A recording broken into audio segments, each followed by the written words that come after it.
नमस्कार।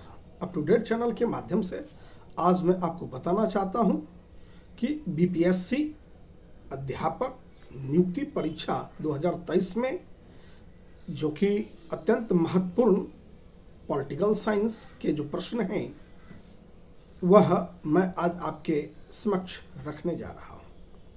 यूं तो 69वीं बीपीएससी दरोगा, पुलिस इत्यादि सभी विषयों में यहाँ से प्रश्न अक्सर आते ही रहते हैं। आप ध्यानपूर्वक सुने। भारतीय राजनीतिक दलीय व्यवस्था को किस श्रेणी में रखा गया है? बहुदलीय व्यवस्था के रूप में रखा गया है। विश्व में एक दलीय, द्विदलीय और बहुदलीय तरह की व्यवस्थाएं हैं। उदाहरण के रूप में चाइना में एक दलीय व्यवस्था है, ब्रिटेन में, अमेरिका में बहुदलीय व्यवस्था है। जैसे कि अमेरिका में आप देखते हैं कि डेमोक्रेटिक पार्टी और रिपब्लिकन पार्टी है। ब्रिटेन में लेबर पार्टी, अनुदार पार्टी। चाइना में कम्युनिस्ट पार्टी, जबकि भारत में Congress party, Bharatiya Janata party, Bahujan Samajwadi party, आम आदमी पार्टी, जदयू, जनता दल यू इत्यादि। यह जो स्वरूप है भारत में कई दलों का होना, इस लेकर भारत एक बहुदलीय व्यवस्था है। नेक्स्ट क्वेश्चन है, 1967 के बाद कांग्रेस की आधिपत्यशाली स्थिति का पतन का कौन सा कारण नहीं था? समयानुकूल विचारधारा का ना होना यह इसके पतन का कारण नहीं था। नेक्स्ट क्वेश्चन, भारत के प्रथम गैर कांग्रेसी प्रधानमंत्री कौन थे? यह विभिन्न तरह के प्रतियोगिता परीक्षा में पहले भी पूछे जा चुके हैं और आने वाले समय में भी पूछेंगे। महत्वपूर्ण प्रश्न है कि भारत का पहला गैर कांग्रेसी प्रधानमंत्री कौन थे? आप देखते हैं 1977 तक कांग्रेस पार्टी के ही प्रत्याशी सदस्य कांग्रेस पार्टी के तरफ से ही भारत के प्रधानमंत्री के रूप में बनते रहे। उदाहरण के रूप में पंडित जवाहरलाल नेहरू की बात हम करें, लाल बहादुर शास्त्री की बात करें, इंदिरा गांधी जी की बात करें, राजीव गांधी की बात करें। राजीव गांधी तो खैर इंदिरा गांधी के बाद है। इंदिरा गांधी तक की हम बात करें, 66 में वह जब बनती हैं, तो 77 में पहली बार देश में आपातकाल के बाद 77 में जनता पार्टी की सरकार बनती है। उसमें पहली बार गैर कांग्रेसी प्रधानमंत्री, कांग्रेस पार्टी के बिना सपोर्ट के या कांग्रेस पार्टी के बिना गैर कांग्रेसी प्रधानमंत्री मोरारजी देसाई, श्री मोरारजी देसाई हमारे भारत के प्रधानमंत्री बनते हैं। नेक्स्ट क्वेश्चन है, भारतीय राष्ट्रीय कांग्रेस के संस्थापक कौन थे? ए.ओ. ह्यूम भारतीय राष्ट्रीय कांग्रेस के एक अंग्रेज थे, वह इसके अध्यक्ष हुए, संस्थापक थे। अध्यक्ष तो उमेश चंद्र बनर्जी थे। डफरिन के समय 1885 में 28 दिसंबर को हुआ था। बम्बई में गोकुलदास तेजपाल कॉलेज है, वहीं पे इसकी स्थापना हुई थी। नेक्स्ट क्वेश्चन है, भारतीय राष्ट्रीय कांग्रेस की स्थापना कब हुई? तो 1885 में 28 दिसंबर को। जनता पार्टी की स्थापना कब हुई? जनता पार्टी की स्थापना 23 जनवरी 1977 ईस्वी को हुआ।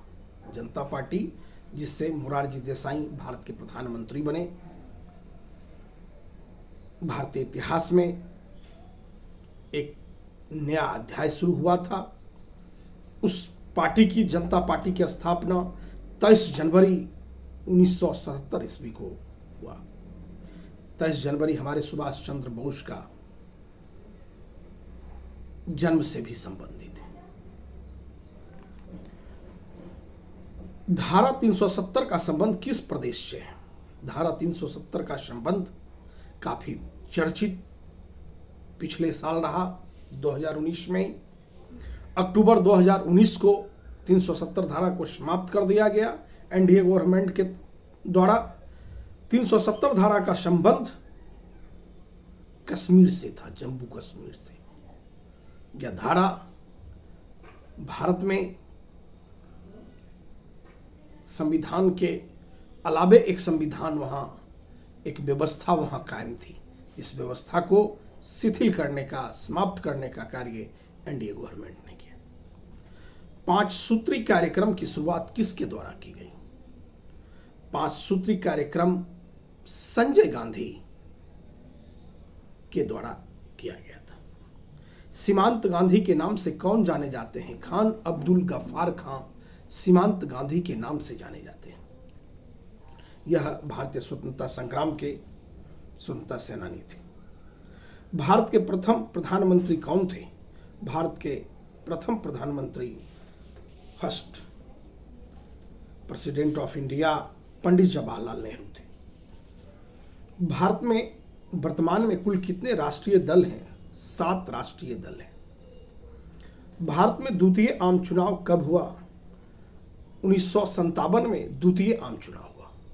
प्रथम आम चुनाव 1952 में और द्वितीय आम चुनाव 1957 में। यह दोनों चुनावों में हमारे पंडित जवाहरलाल नेहरू प्रधानमंत्री चुने गए थे। भारत के प्रथम शिक्षा मंत्री कौन थे? भारत के प्रथम शिक्षा मंत्री अब्दुल कलाम आजाद थे। भारत मां के 4 धरोहर, हिंदू, मुस्लिम, सिख, ईसाई, ये चारों मां के धरोहर हैं और विश्व में अकेला यह मुल्क है जहां हिंदू, मुस्लिम, सिख, ईसाई एकता